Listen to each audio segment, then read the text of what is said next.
Here we go. Jose, you were standing in the pouring rain for that match there, chance after chance going up begging. Was that a test of your patience? I was expecting a difficult match, and at half time I told them that we were playing against a very well organized wall with an amazing spirit, with everybody fighting for every ball, and we couldn't give them rest time. We couldn't play glimpses, 3, 4, 5 minutes, good, intense, and then let it go down. Should be always intense, intense, intense, intense, and I think we did that very well, because every time we lost the ball, we recovered the ball 2 seconds later, and they had no chance to rest. They had no chance to have the ball in the second half, and we were just going and going and going, a new wave of attack, a new wave of attack. And I think when we brought the kid to the game, we gave them a diversity of football, because we start playing different way. And of course, you need a little bit of luck to score in the end, but I think we should clearly score before. So I'm very happy. I think we deserve completely, but I have also to say that Hull City played their game to get that point in a fantastic way. Have you been impressed with the kid since you arrived at the club, Rashford? He's very good. He's very good. I know that he's very good since last season, but working with him every day, I think the same. And the 2 matches where we were needing a winning goal against Leicester and tonight, he come on and he gave us diversity in our football, because he's different than Rooney, he's different than Zlatan. So I'm really happy with him, but really happy with the squad and with the team. Okay, Neil? I noticed you said on telly how different you are to Louis van Gaal and how much the players have changed. Have you had to change a lot? Because it's a lot more exciting watching Man United now. Have you had to change a lot of the players' mindsets to get them back to... No, examples is the way you think football. And I think the most important thing is that you train related to what you want. And the way we train, we try to give the players the conditions to play the way we want them to play. We don't defend man to man. Our defenders, they don't chase their opponents. They play zonal.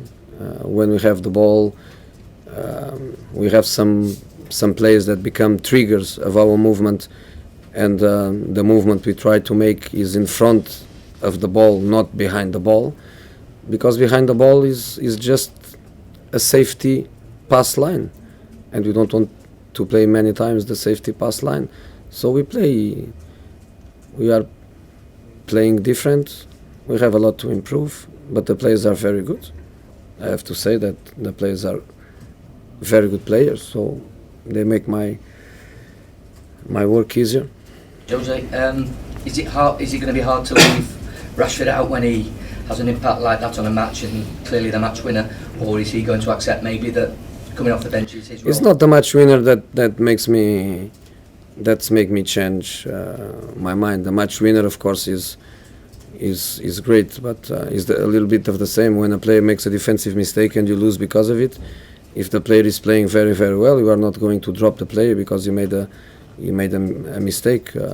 I have 2 weeks before the next match. I have to analyze the opponent. I have to see the way my boys are coming from the national teams, because they are going to arrive a couple of days before that game. Not the question, Jose, because the next game is Manchester City, and he scored a fantastic goal against Manchester City last season. Yeah, he can play, but he can be on the bench. I don't know. I have to analyze. The important thing is that he's working very well. He's 18 years old. Our striker number 1, if you can say that, because he's our target man, He's also an amazing player to play together with him, because Zlatan is not just a goal scorer, he's a player that likes to associate and to drop back and to open spaces for a second man. We are starting the matches with the second man behind Zlatan. We can start matches or some matches with the player in front of Zlatan, with Zlatan a little bit behind. So the kid is going to play a lot of matches for sure. But as a combination, how dangerous can they be with both of them on the pitch together? But we have to be dominant, very dominant, because to play that way we must be very, very dominant. If the opponent has the ball, they can hurt us, because then we will be more exposed. So it's a question of find the right balance. But today I saw the team so dominant. I saw the way Fellaini and the two central defenders were controlling everything in counter-attack, long, high, short, that I was very comfortable to do that. But now I think I'm going to lose Fellaini for a while. Last question. What does it say for your team spirit to score in the 92nd minute, and how have you developed that so quickly? You know, I was telling them at half-time that today is Saturday, on the training session on Wednesday, they were more aggressive, more competitive, faster, more intense than the first half today. And I told him, when you train this way, and when Wednesday I had to stop the session because was too much, give me that in the second half. So there is a relation between the way they are training and the way they are playing and the way they are thinking. Very good. I'm really happy. Long way to go. We have a lot to improve. We will have ups and downs during the season, but I think for the first month, 4 matches, 4 victories, 9 points, 1 community shield, I couldn't be better for us. Okay, Mondays, guys. Up here. Fellaini has a muscular injury in his back, and it's not good. Not going with Belgium, obviously. No. Where? Not going with Belgium, obviously. I think he has to go. Then they have to look at him. But I think he has to travel. How long do you think he would be out? I don't like to say that, but it's bad. Okay. Mondays, yeah. Bye guys.